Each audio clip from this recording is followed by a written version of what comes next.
Si une personne souhaite postuler pour un emploi chez Royal Caribbean, combien peut-elle gagner en commençant, c'est-à-dire en embarquant sur le navire? Pablo, raconte-moi, qu'est-ce que tu aimes le plus dans le fait de travailler sur un bateau ou sur un paquebot? En général, Et à part ça, le travail que je fais, je ne l'aime pas, je l'adore, c'est différent et en plus on me paie, donc pour moi ce n'est pas un travail.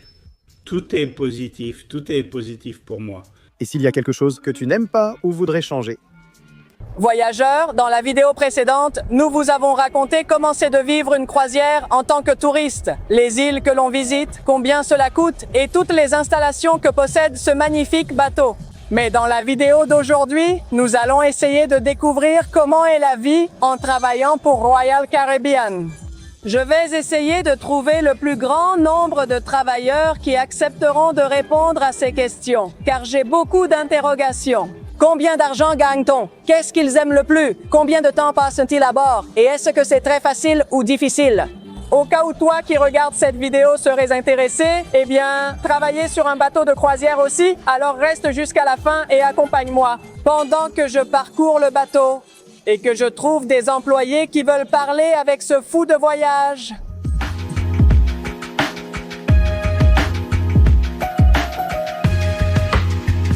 Regardez, ici nous sommes avec Andrés, il vient du Panama, nous le connaissions déjà d'avant. En marchant sur le bateau de croisière, il était très gentil. Comment vas-tu, Andrés? Tout va bien. Grâce à Dieu. Tu connais ta région d'origine au Panama? Et moi? De Bocas del Toro? Vraiment? Oui, c'est l'un des endroits où nous rêvons le plus d'aller au Panama. Où sont les plus belles plages? Sans aucun doute. Alors, Bocas del Toro ou San Blas?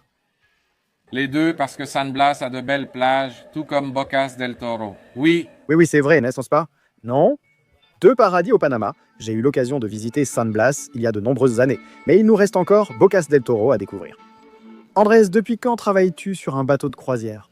j'ai 14 ans d'expérience sur un bateau de croisière. Waouh, chez Royal, j'ai travaillé sur 8 ou 9 bateaux différents. Toujours avec Royal. Toujours avec Royal. Waouh! Comment me décrirais-tu la vie à bord du paquebot? En tant que travailleur? Eh bien, tout ce qui brille n'est pas or, ça a l'air bien, Sans aucun doute. parce qu'ils travaillent dur. Combien d'heures par jour, à peu près? Pas tout, cela dépend de la situation et de l'activité au restaurant.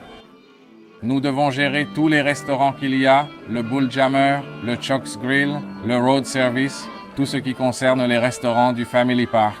Tu travailles dans divers restaurants, gratuits pour les clients ou avec supplément? Non, oui. Et tu as toujours travaillé dans les restaurants ou tu as changé de poste à bord du navire? Au restaurant, j'ai débuté au service en chambre avec ma fille, puis en salle à manger comme assistant, ensuite serveur, et maintenant je travaille dans les restaurants spécialisés. Waouh, félicitations, félicitations. Combien de temps passes-tu à bord, André? 7 mois et demi, Et ensuite en vacances. ils nous donnent 2 ou 3 mois de vacances, et à chaque fois 1 mois de vacances. Toi, tu retournes au Panama, tu te reposes un peu, puis tu repars en croisière. Qu'est-ce que tu ressens, Andrés? Quel- Changer en... Les croisières depuis 14 ans? Actuellement, beaucoup de choses ont changé, y compris les menus du restaurant.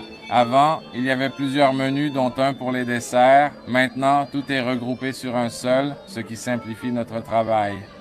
Bien sûr, j'imagine tant de gens commandant autant de choses. C'est fou, non? C'est ça. Là, tu vois tout ce que tu veux. Il y a les entrées, le plat principal, les desserts. Tout est sur un seul menu. Comment s'est passée la candidature? Tu l'as sûrement rempli il y a 14 ans seulement. L'accès au paquebot t'a semblé facile? N'importe qui peut-il travailler sur un paquebot ou faut-il des compétences spécifiques? Non. N'importe qui peut travailler sur un paquebot. Et c'est tout. Il faut juste en avoir envie et s'en donner les moyens. L'entretien fut difficile. Ils ne font pas l'entretien en personne, mais par caméra. Autant en espagnol qu'en anglais, parce que l'entreprise est une entreprise américaine, donc tu dois parler anglais et espagnol aussi. Oui. Si je devais te demander, Qu'est-ce que tu aimes le plus? dans le travail chez Royal Caribbean? Échanger avec des personnes de diverses nationalités, Et s'il y a quelque chose? Que tu n'aimes pas ou voudrais changer? que tu pourrais changer. Je ne sais pas comment répondre à cette question. Peut-être les itinéraires, il y a des itinéraires qui sont meilleurs et il y en a qui ne sont pas très pratiques pour nous, mais on fait avec. Bien sûr. Et une histoire? Qui t'a marqué pendant ces 14 années de travail? Oui, exactement. Une histoire qui m'a marqué. Non, je viens juste de commencer. Quand nous faisions une traversée de Malaga vers Porto Rico, il y avait d'énormes vagues. Waouh, ce sont des souvenirs. Et un autre voyage où nous étions à bord du Brilliance en direction de la Russie. D'accord, un sous-marin est apparu derrière nous. Waouh, et Cargo a dû ralentir et faire un rapport. Bien sûr, waouh, quelle folie. Si quelqu'un veut postuler pour un emploi chez Royal Caribbean, combien peut-il gagner à peu près en commençant, c'est-à-dire en embarquant sur le navire? Je ne sais pas, 1000, 2000 dollars par mois, qu'est-ce que j'en sais? Enfin, combien? Je ne peux pas te répondre simplement car tous les postes ne sont pas rémunérés pareil. Non, je parle du poste le plus bas, comme le salaire minimum. Sur le bateau, il n'y a pas de salaire minimum. Ah d'accord, il n'y a pas de salaire minimum. D'accord, c'est bon. Andrés, merci encore pour les questions et je te souhaite plein de succès. Nous sommes ici avec Clément, l'une des personnes qui travaille sur le paquebot. C'est lui qui nettoie notre chambre et il vient des Philippines. Alors Clément, dis-moi quelque chose, comment pourrais-tu décrire la vie à l'intérieur du paquebot? À l'intérieur, la vie sur le navire est un peu difficile et dure. La première chose, c'est que tu es loin de ta famille. Oui, c'est vraiment la chose principale. Tu sais, le mal du pays et... Mais... Tu sais, on est ici pour la famille et tu sais, on travaille, tu sais, pour notre foyer familial. Les enfants vont à l'école et, tu sais, chaque jour, on achète quelque chose à manger. Et oui, donc... Combien de temps passes-tu sur le navire avant de rentrer à la maison? J'ai un contrat d'environ 5 mois et 3 semaines. C'est un contrat habituel sur le navire. 5 mois et 3 semaines, et 3 semaines. Oui, mais tu peux prolonger si tu as une raison valable. Oui, d'habitude, c'est notre contrat sur le navire. Après ces 5 mois, tu rentres chez toi pour combien de temps? Après 5 mois et 3 semaines, tu dois partir en vacances pendant au moins 2 mois. Se ressourcer, oui, puis retourner travailler à nouveau. Encore 5 mois? Encore 5 mois et 3 semaines. Et pendant vos 5 mois ici sur le navire, combien d'heures travaillez-vous par jour? En fait, nous travaillons 9 heures. 9 heures? Oui. Jusqu'à 10 heures par jour, ça dépend. Vous savez, il faut se préparer comme celle-ci. Il faut préparer les choses avant de commencer ou après avoir travaillé pour que ce soit plus facile pour vous le lendemain. Clément, puis-je savoir combien d'argent, par exemple, une personne comme vous qui fait le ménage des chambres peut gagner par mois avec un contrat? C'est confidentiel. D'accord. Mais tu n'as pas besoin de me donner le montant exact. Nous avons seulement le minimum. Seulement le minimum. Ouais. Nous avons le minimum ici sur le navire. Ouais, on a genre le strict minimum, ça dépend. Certaines personnes ont le minimum. Et certains? Comme pour une cabine, c'est comme le pourboire. Ah, en direct, plus basé sur le pourboire des invités que sur le... Les autres employés du navire. D'accord. Car les autres employés gagnent plus, mais n'ont pas de pourboire. Ils n'en ont pas, c'est une autre catégorie ici. Ah, d'accord. Clément, si tu devais me dire ce que tu préfères le plus dans la vie sur le bateau de croisière, ce serait quoi? Et qu'est-ce que tu aimes le moins? Par exemple, ce que tu aimerais changer si tu pouvais. Ah, d'accord. Tu aimes le plus? Ce que j'aime le plus dans les navires, c'est peut-être de pouvoir voir un endroit différent dans le monde gratuitement. Exactement, ils disent Voir le monde gratuitement, donc c'est la seule chose. Pas besoin de payer les billets et tout ça. en plus ta chambre et la nourriture sont incluses, n'est-ce pas? La nourriture est excellente à bord. D'accord, oui, on a des fruits, de la viande, du poisson et tout ce qu'il faut, comme de la cuisine internationale ici. Il y a différentes nationalités, des gens de différents pays du monde entier. Donc nous avons... Quelque chose que tu n'aimes pas ou que tu changerais si possible. La seule chose, c'est que tu es loin de ta famille. Oui, tu ne peux les contacter que par Wi-Fi à la maison ou via WhatsApp, c'est tout, rien d'autre. Jusqu'ici, ça va, c'est bien. Ouais. Eh bien, j'espère que tes prochaines vacances pour rentrer chez toi arrivent bientôt et que tu passes de bons moments avec ta famille. Je viens juste d'arriver ici il y a 1 mois. Oh, je repars le mois prochain. Tu as 4 mois, ouais. 4 à faire. D'accord. 4 mois à tenir de toute façon. De quelle région des Philippines viens-tu? Je viens de Bohol. Oh. Région 7. Oui. L'endroit le plus beau des Philippines. Je suis allé à Bohol en 2017 comme aux rizières en terrasse. Ah oui, c'est tellement beau. Oui, merci pour l'entretien. Clémenté, oui, quelle beauté. Je sens que c'est compliqué de leur soutirer des informations sur l'argent, mais en même temps, on ne va pas les obliger à nous dire combien ils gagnent. L'année dernière, nous étions sur un autre bateau et un Argentin nous a fait toute la visite et nous a raconté.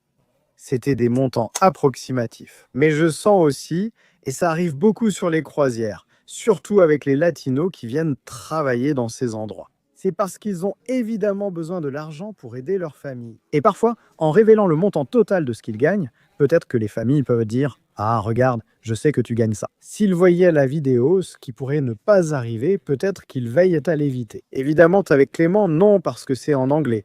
C'est très compliqué que sa famille voie cette vidéo, mais je sens que ça arrive avec certaines personnes pour qui c'est difficile, comme où c'est tabou pour eux de révéler la quantité d'argent qu'ils gagnent. Et c'est précisément où ça peut être l'une des nombreuses raisons pour ce qu'ils font. Aussi peut-être par sécurité ou par crainte que des gens de leur pays les voient cela. Mais nous allons continuer à interviewer des personnes qui veulent bien répondre à ces questions et voir si elles nous disent combien d'argent on gagne et comment est la vie sur un bateau de croisière. Maintenant, nous sommes venus dans l'un des nombreux bars que possède ce bateau de croisière et nous sommes avec Andra.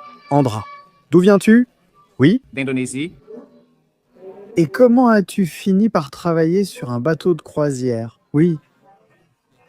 Je travaillais dans un hôtel en Indonésie. De quelle région? Bali? Non? Incroyable. J'ai vécu 3 ans dans un hôtel, d'accord? Oui. L'Indonésie, et ensuite j'ai eu beaucoup d'amis qui venaient d'autres pays. Oui, car l'Indonésie est proche de l'Australie. Et on m'a suggéré de travailler sur un bateau de croisière. Je n'avais aucune idée des croisières à ce moment-là, alors j'ai essayé de chercher sur Internet comment ça marche.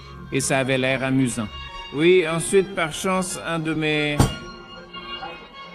frères qui travaillait sur un paquebot de croisière, ils m'ont tout expliqué sur le fonctionnement, comment tu peux voyager dans le monde gratuitement. Oui, j'ai été payé, puis j'ai postulé pour le travail sur le paquebot de croisière. Comment s'est passée la candidature? Il m'a fallu 5 mois pour embarquer sur le paquebot de croisière. D'accord. Tu as passé 3 entretiens et ensuite tu as suivi le processus. Ils ont dit que tu as passé l'entretien, puis nous devions préparer nos documents comme le visa, le passeport, la formation, tout ça. Oui, en tout, il a fallu 5 mois pour tout préparer. Depuis combien de temps travailles-tu sur des croisières? C'est-à-dire? Je travaille depuis 2022. D'accord. Ça fait 3 ans. Combien de temps as-tu passé sur le paquebot? Ensuite, tu es revenu? Oui. Oui, beaucoup d'entre nous ont passé 7 mois sur le paquebot. Oh, 7 mois, oui. Et ensuite 2 mois de vacances. Ça dépend, parfois on nous donne 2 ou 3 mois de vacances. Ça dépend de comment ils ont besoin de nous. D'accord, d'accord. Et toi, normalement tu reviens pour les vacances, pour aller, pour... Pour l'aide, oh. D'accord. Notre visa est différent du visa touristique. Nous n'avons pas de visa touristique. Nous avons un visa de travailleur. Donc quand nous terminons notre contrat, nous devons rentrer chez nous. Indra, je sais que tu travailles au bar. C'est aussi similaire à l'autre personne que nous avons interviewée qui travaille dans les chambres. Tes revenus viennent surtout des pourboires, ah non? Oui, mais combien cela représente-t-il? Une base, comme un salaire de base que la Croix t'offre comme salaire. C'est confidentiel. Oh, d'accord. Tu peux me dire approximativement ou quelque chose comme ça? Si on la compare, c'est très différent. C'est mieux à la cruise qu'à l'hôtel. L'Indonésie, c'est mieux? Alors, tu es heureux? Nous sommes heureux. Oui, nous sommes heureux, nous sommes heureux. Combien de pays as-tu déjà visité avec la Croix? J'ai voyagé pendant plus de 3 ans. Oh oui, je dois te demander, quelle est la chose que tu aimes le plus en travaillant à la Croix? Et aussi, quelle est la chose que tu n'aimes pas ou que tu changerais si tu le pouvais? Ce que j'aime le plus, c'est de pouvoir voir différents endroits, différents pays, goûter des plats différents dans chaque pays. Le mauvais côté, c'est qu'il faut vivre loin de la famille pendant 7 mois. Oui. C'est la seule chose. Tu as une femme et des enfants, j'ai des enfants et une femme. Merci Andro, pas de souci, merci. Nous sommes ici avec Pablo depuis le Pulgarcito de l'Amérique. Oui ou non? Le Salvador, c'est ça, avec fierté. Non, très beau pays. Vraiment, nous avons eu l'occasion d'y aller 2 fois l'année dernière. et c'était spectaculaire. Pablo, en te demandant un peu sur le travail et la vie sur un bateau de croisière, comment me décrirais-tu le fait de travailler sur un bateau de croisière? Royal Caribbean? Eh bien, je vais te dire qu'en général, travailler sur un bateau signifie venir travailler 7 jours sur 7, probablement 30 jours par mois et avoir des moments de repos. Du moins dans mon rôle, une fois tous les 15 jours, 12 heures de service enfin, 12 heures de présence, 10 heures de travail effectif et 12 heures de repos, n'est-ce pas? 14 heures de repos au total par jour. Je fais partie du service d'entretien ménager et donc voici notre emploi du temps. Nous faisons 12 heures de jour et 12 heures de nuit, c'est comme ça dans mon service. Nous avons des activités hebdomadaires, des fêtes, disons, où nous avons des boissons gratuites, aussi le buffet, nous avons notre propre buffet, nos propres espaces de divertissement, les nôtres. Puis-je dire non? Piscine, ping-pong, jeux vidéo, jeux de société. Nous n'avons pas besoin d'aller dans les espaces des clients, disons des invités. Mais laisse-moi voir si j'ai bien compris. Tous les 15 jours, tu as une demi-journée de libre. C'est comme ça au service d'entretien ménager. En fait, tu as environ un jour de congé par mois, mais il est divisé en deux. Oui, c'est ça. Ça doit être dur. Nous n'avons pas de limite de 30 0 heures mensuelles. Donc si tu fais le calcul, tous les 30 jours, tu travailles 10 heures. 10 heures par jour? Oui. Impossible de travailler plus, d'accord. Et c'est pour ça que nous avons ces 6 heures de travail et 6 heures de repos tous les 15 jours. Ces 300 heures sont le maximum, mais quel est le minimum? Eh bien, il n'y a pas de minimum, là, ça dépend du poste. Comme je te dis. Depuis le département de housekeeping, j'ai aussi, pour te donner un critère, j'ai un contrat de 8 mois. D'accord. Et 2 mois de repos entre les contrats. Je suis monté sur un navire plus grand le 22 juin de cette année et on m'a transféré sur ce navire le 22 octobre. Pour te donner une idée, j'ai passé 4 mois sur un grand navire avant d'y être transféré à cause de la langue. D'accord, normalement tu fais un contrat complet sur un seul navire. D'accord. Qu'est-ce que je peux te raconter d'autre? Et c'est ta première fois que tu travailles sur un bateau de croisière? C'est mon deuxième bateau. Mon premier bateau était l'Explorer, d'accord? C'était en Méditerranée et ensuite nous avons fait la traversée de l'Atlantique jusqu'à Miami. Puis, nous sommes restés pour la saison caribéenne. Donc, en ce moment, nous sommes sur ce bateau pour la saison caribéenne et ensuite nous allons faire la saison de l'Alaska à partir d'avril. Et comment ça s'est passé? La candidature pour travailler sur un bateau? Au cas où quelqu'un qui regarde cette vidéo serait intéressé? Eh bien, je peux te dire que cela dépend des personnes et de chaque pays. Dans mon pays, le ministère des Affaires étrangères a géré le contrat avec Royal Caribbean. Alors, ils ont lancé l'appel sur les réseaux sociaux. Je suis venu, ils m'ont demandé si j'étais prêt à investir mon argent dans les examens médicaux, le visa et quelques certifications dont tu as besoin avant de monter à bord d'un navire. Quoi? Plus ou moins? Ce serait entre 500 et 600 $. Ok.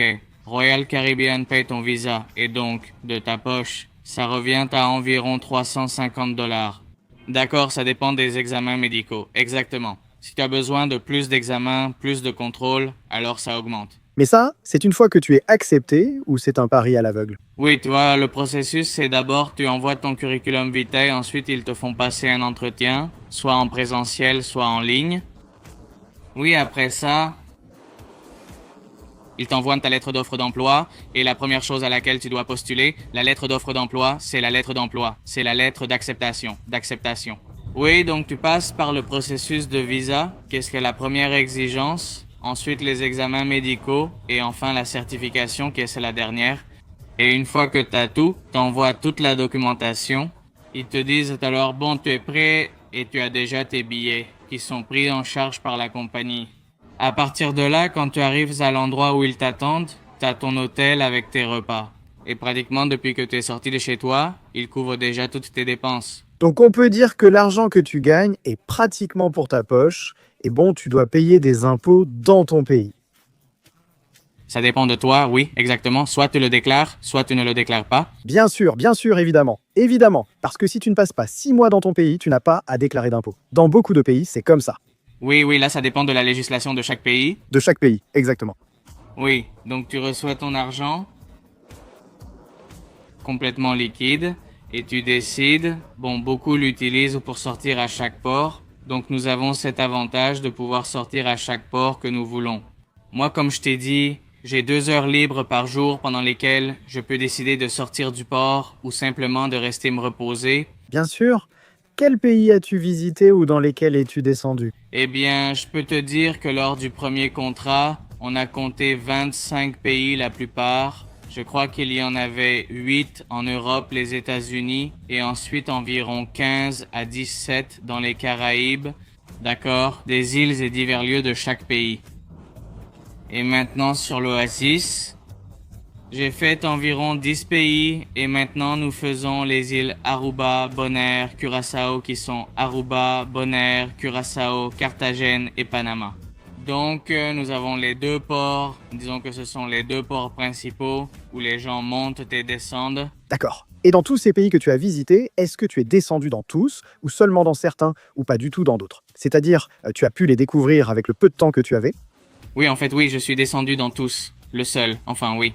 Il y a des endroits que je n'ai pas encore pu explorer. Par exemple, je ne suis pas encore allé au canal de Panama. Cependant, quand je passerai au service de nuit, je vais définitivement saisir ma chance.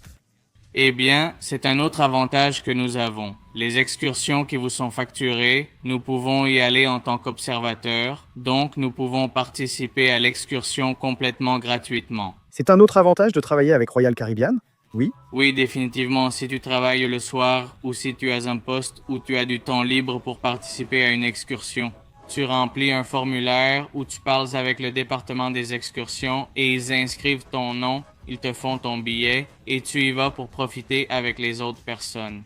Et j'imagine qu'en plus des repas, de l'hébergement, ces excursions, Royal Caribbean vous offre aussi une assurance médicale en cas de n'importe quel imprévu à bord du navire. Tu fais bien de le mentionner, j'ai effectivement subi une opération l'an dernier.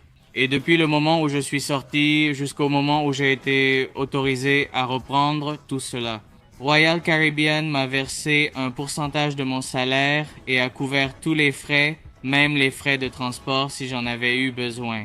Donc oui, ils sont très responsables à ce niveau. Je ne sais pas si c'est pareil avec toutes les compagnies de croisière, mais c'est définitivement quelque chose que tous les employés apprécient. Pablo, raconte-moi, qu'est-ce que tu aimes le plus dans le fait de travailler sur un bateau ou sur un paquebot en général? Définitivement, l'exposition à d'autres cultures, c'est quelque chose qui t'ouvre l'esprit, n'est-ce pas? L'exposition à d'autres réalités, voyager, définitivement. Et je crois que je pourrais aussi dire qu'il y a beaucoup d'opportunités professionnelles. Je suis justement en train de passer par un processus où, justement hier, j'ai eu un entretien et je l'ai réussi. Je dois encore passer d'autres étapes, mais oui, il y a beaucoup d'opportunités. De progresser au sein du navire? De progresser au sein de la compagnie et de te développer et ils t'aident à te développer. Tu n'as pas forcément besoin d'être passé par l'université pour pouvoir faire partie du personnel administratif ou du département des finances. Donc, il y a beaucoup d'opportunités. Tu commences avec un salaire, mais dès que tu as terminé ton premier contrat et que tu entres dans ton deuxième contrat, tu commences à postuler à tout ce que tu veux. Et ça dépend de tes talents, n'est-ce pas? Y a-t-il quelque chose que tu n'aimes pas ou que tu changerais dans le travail ou la vie sur le bateau de croisière? Eh bien, Je pense que les contrats pourraient être plus courts. Il n'est pas nécessaire de faire un contrat de 8 mois après en avoir fait un de 6 mois. Je pense que nous sommes tous un peu fatigués maintenant. La maison nous manque.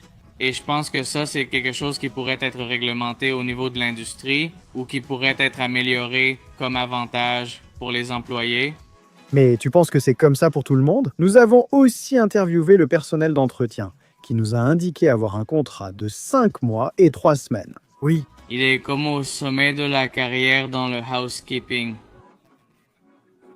D'abord, on commence dans les espaces publics. Ensuite, tu deviens assistant des cabines. Et après, tu es le cabinier. Donc, la rémunération fonctionne aussi comme ça. Ils sont à la limite et gagnent plus que leurs superviseurs. Bien sûr, que leurs superviseurs, oui. Les superviseurs gagnent 2500, eux 5000 ou plus. Wow, oui. Et ça dépend de la saison, ça dépend du public. Ils peuvent gagner encore plus. Si le bateau est très grand et qu'il y a des suites, alors les pourboires. Bien sûr, parce qu'ils gagnent beaucoup, évidemment, grâce aux pourboires que nous laissons en tant qu'invités pour le ménage de toute la semaine. C'est pareil pour le département du restaurant. Bien sûr, ceux du restaurant commencent comme assistants de restaurant, puis deviennent serveurs, assistants ou assistants-serveurs, et ensuite ils deviennent serveurs. Au bar, tu commences comme aide-bar, puis tu deviens serveur de bar et ensuite barman, c'est ça? Et tous ceux-là gagnent plus que leur chef, leur superviseur, bien sûr, ceux qui sont au sommet. Pablo, j'ai cherché sur Internet et j'ai trouvé que le salaire de base chez Royal Caribbean était d'environ 1200 $ par mois. Mais toi qui as de l'expérience, tu sais combien ça peut être? Disons, quel est le minimum qu'une personne peut espérer si elle veut aller travailler pour Royal Caribbean? Sachant que presque tout l'argent est net, combien pourrais-je gagner? Tu vois, je pense que ça dépend des exigences. Parce qu'il y a des gens qui travaillent dans le département de maintenance et qui n'ont pas d'interaction avec les clients. Donc, la langue, la principale exigence, c'est l'anglais. Bien sûr. Cependant, je pense que la maîtrise de la langue est moindre. Le niveau d'exigence en anglais dépend de ton rôle. Alors, une personne de maintenance, je pense qu'elle peut commencer avec un salaire de 7 cents ou 800 $, de même qu'une personne qui fait la vaisselle peut commencer avec un salaire autour de ce montant. Par mois, oui, d'accord. En housekeeping, on commence autour de 1000 $, d'accord? Plus les pourboires, plus tout ce que tu peux imaginer qu'on puisse faire en plus. Et donc, plus ou moins, je pense qu'on peut dire que tu gagnes environ 1200 à partir de mon poste, d'accord? Et quel serait le salaire auquel une personne peut aspirer? Peut-être après 2 ou 3 ans d'avancement dans le service d'entretien, sans compter les pourboires, parce que les pourboires, bien sûr, sont variables. Mais je pourrais dire que... Chef de rang en restauration, je ne sais pas. Moi, oui, je crois. Moi, je peux. Un superviseur gagne 2500, un manager gagne autour de 3900, 4000 et ainsi de suite. Ça augmente. Mais définitivement, les personnes qui n'aspirent pas aux postes de direction, aux postes administratifs, bien sûr, peuvent viser 6 000, 8 000, 10 000 $. Oui, mais en réalité, c'est au bar que les gens aspirent le plus à travailler et ces personnes-là gagnent vraiment beaucoup d'argent. Les barmen. Bien sûr, c'est vrai. Les gens viennent pour que tu les serves, tu engages un peu la conversation, ils te laissent un pourboire. Oui, je pense qu'en général, ils le font. Environ 8 000 par mois, oui. Ils ont un contrat de 5 ou 6 mois, donc ils peuvent gagner 50 000. Facile, waouh, oui. Et 2 fois par an. Imagine, bien sûr. Et tu ne paies rien, donc oui, atteindre ce niveau. Je pense qu'il est très facile de rester ici 20, 30 ans à faire ça, oui. Nous avons rencontré un homme de 14 ans travaillant dans la restauration. Donc j'imagine que les chiffres doivent être à peu près dans ces eaux-là. Oui, en fait, je postule du côté administratif et peut-être que les salaires ne sont pas aussi exorbitants, mais les avantages sont très bons. Tu peux amener ta famille, ils peuvent rester avec toi pendant ton contrat, donc il y a beaucoup d'avantages qui te donnent envie de rester. Donc je pense qu'au final, ils te considèrent comme l'un des leurs. Ils investissent dans les gens pour qu'ils veuillent rester. Bien sûr, non. Chaque poste, surtout en administratif, est souvent moins difficile qu'en service client. C'est comme ça. Définitivement, c'est toujours bien jusqu'à ce que tu tombes sur un mauvais client. Bien sûr. Et Pablo, tu as une famille, une épouse et des enfants. j'ai un fils et ma mère, tu vois, ce sont eux avec qui je garde le contact au quotidien, on peut dire. Et donc, dès que je peux les amener sur le bateau, je les amène, soit comme invités, soit comme avantage d'officier. Tu peux les faire venir dans ta cabine. Eh bien, merci beaucoup Pablo pour cette interview, c'est très gentil. Nous aimons beaucoup ton pays et nous espérons. Regarde, tu es promu, tu fais venir ta famille et tu remplis tes poches d'abondance. Super, merci beaucoup Pablo.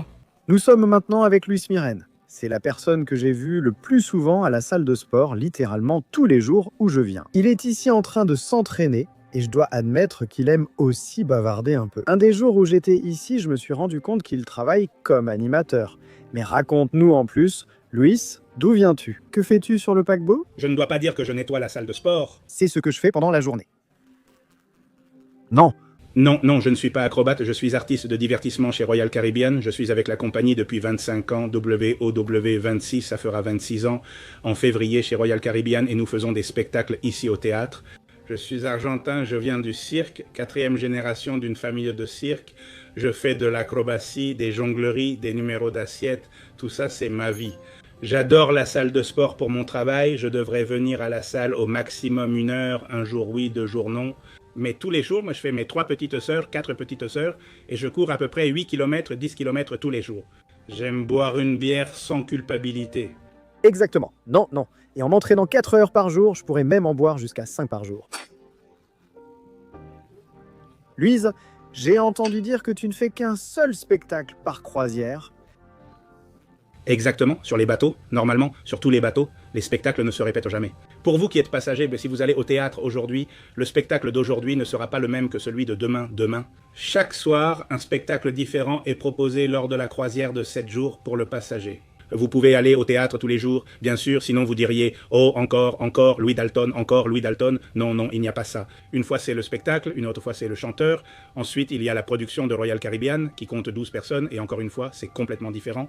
Aujourd'hui, il y a un spectacle de marionnettes. Oui, aujourd'hui, il y a des chanteurs, il y a un duo de danseurs, et voilà, aujourd'hui, il y a un spectacle de marionnettes. Ce qui serait presque un retournement à Hamburg, ou presque un retournement à Hamburg. Comme ça...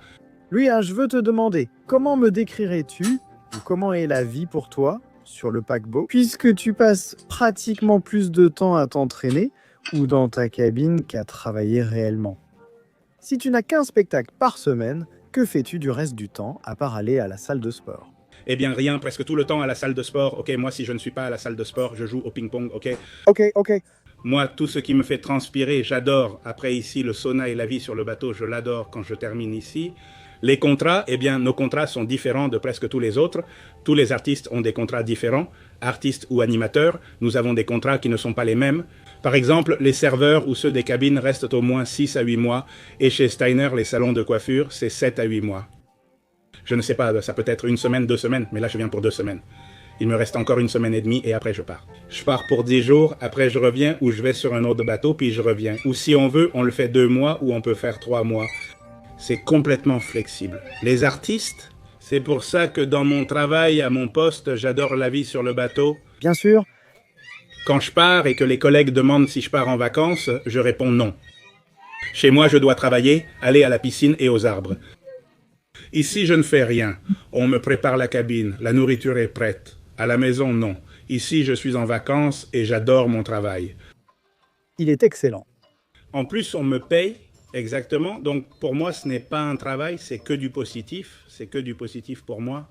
Louis, quelle autre différence, en plus de la durée des contrats, ressens-tu dans ton travail par rapport à celui des autres travailleurs du bateau, comme les serveurs? Par exemple, avez-vous une nourriture différente ou des chambres différentes? Non. Nous avons tous exactement la même cabine que vous et la même nourriture que vous, comme au restaurant, le 4 ou le 5. Eh bien, ce soir, nous allons aux Chops. Waouh! Jusqu'aux Chops, mais je dois payer un supplément car je ne l'ai pas.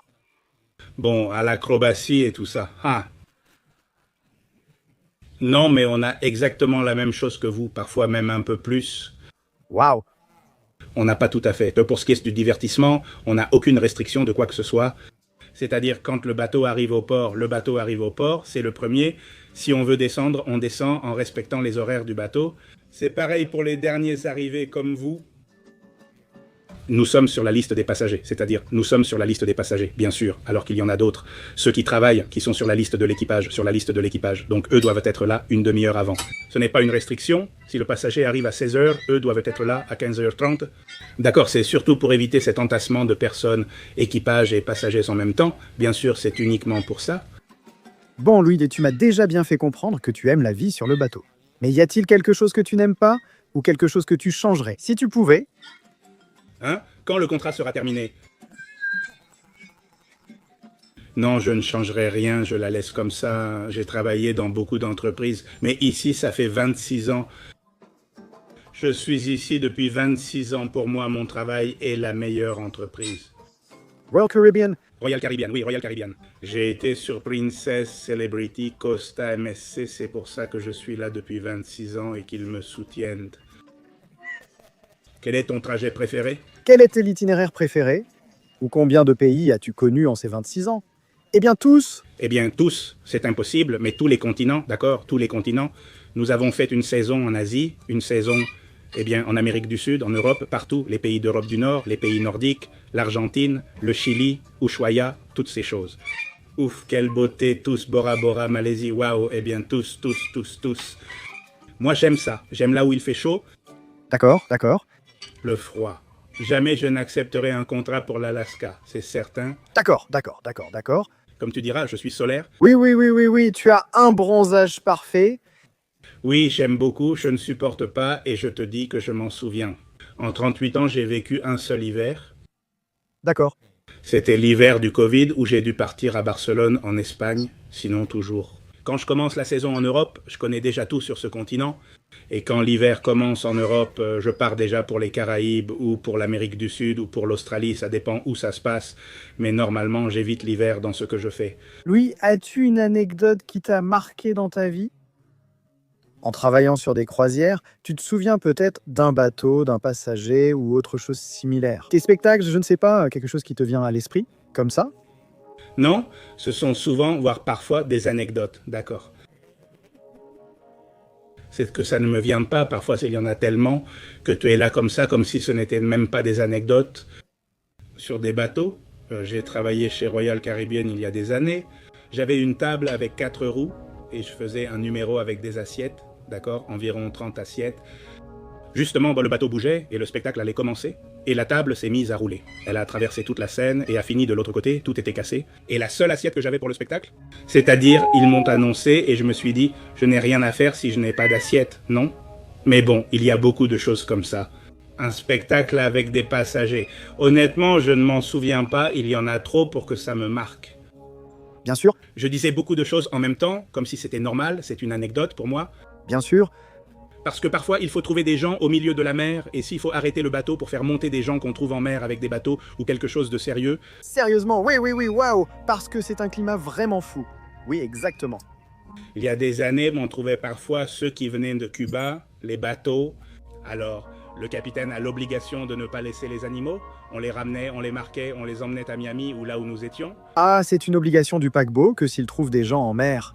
Pas n'importe quel bateau.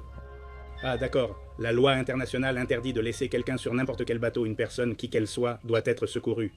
Ah, regarde maintenant, il arrive sur un bateau, un canot ou quelque chose, ou bien le canot est accroché au bateau, exactement. Mais le bateau leur appartient déjà. Bien sûr. Si elle reste en mer, le premier à la trouver en devient propriétaire. Bien sûr, tu n'y vas plus. Ah non, ce bateau, je l'ai demandé, je l'ai laissé là-bas, il est à mon nom, non. Au moment où il reste au milieu de la mer, il n'appartient à personne. Bien sûr. Eh bien vraiment, Louis-Da, ça a été un vrai plaisir de discuter avec toi. Très intéressant et vraiment très dur. En faisant tes entraînements quotidiens, tu vois. D'ailleurs, l'autre jour, je t'ai vu en faire un. Je me suis dit, bon, je vais refaire le même exercice. Parce que si lui, il est comme ça, j'aimerais bien être comme ça aussi. J'ai vu que tu avais genre 53 ans, non? Eh bien, je t'invite à manger. 66. Waouh, tu dors dans un frigo ou une cabine? Non, je n'ai pas de cabine, c'est pourquoi je suis ici. Je dors dans la salle de sport, Ah, 66. Louise, je vais te poser une dernière question et tu peux te sentir libre d'y répondre ou de ne pas y répondre. Combien d'argent peut-on gagner en tant qu'animateur sur un bateau? Écoute, au moins dans ma position, on me paie moins que ce que je mérite. D'accord. Si c'est ta réponse, ça va. Mais plus que tu ne le penses. Ok, c'est que je m'en doute. Merci Louis, toujours un plaisir avec toi. Et salutations, eh bien, Je vais dans la chambre me changer et t'accompagner un moment. d'accord, on se voit au magasin. C'est ça, salutations et tout ça, voyageurs. Nous arrivons à la fin de cette vidéo très intéressante. Contrairement à celle de l'an dernier, où nous avions interviewé un Argentin également très talentueux, dont le parcours m'a beaucoup plu. Dans cette vidéo, nous avons pu interviewer des personnes venant de différentes parties du monde, avec des façons de penser totalement différentes, dans des postes de travail totalement différents.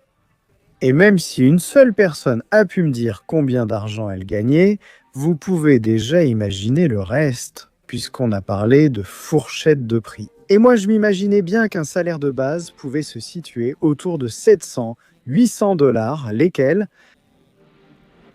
honnêtement, cela dépend du pays où tu te trouves. Cela dépend du travail que tu as en ce moment. Ça peut être utile ou non.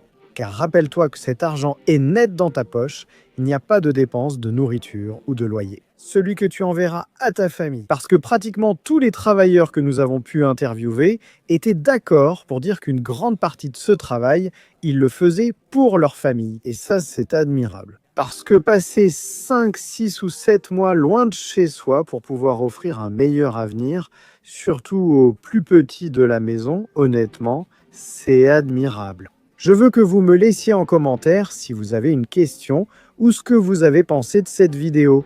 Et sans aucun doute, c'est l'une de nos préférées. Nous continuerons à montrer comment est la vie, non seulement sur un bateau de croisière, non seulement dans une ville, mais dans tous les endroits, là où nous irons. Là où nous sentirons qu'il y a des histoires incroyables à raconter, nous les publierons ici même pour vous. N'oubliez pas de vous abonner si c'est la première fois que vous arrivez sur la chaîne. Et bien sûr, de regarder le reste des vidéos, en parcourant et en explorant les beautés de cette planète. Avec ce peigne de micro, on se retrouve dans quelques jours avec une nouvelle vidéo.